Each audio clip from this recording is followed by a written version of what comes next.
Limang individual ang napaulat na nasaktan dito nga sa sunog sa isang residential area sa Barangay Canyogan sa Pasig City.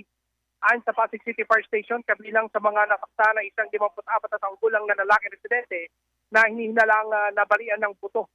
Gayun din ang tatlong residenteng nasugatan at isang fire volunteer na nasugatan sa kamay habang tumutulong sa pag-apula dito sa sunog.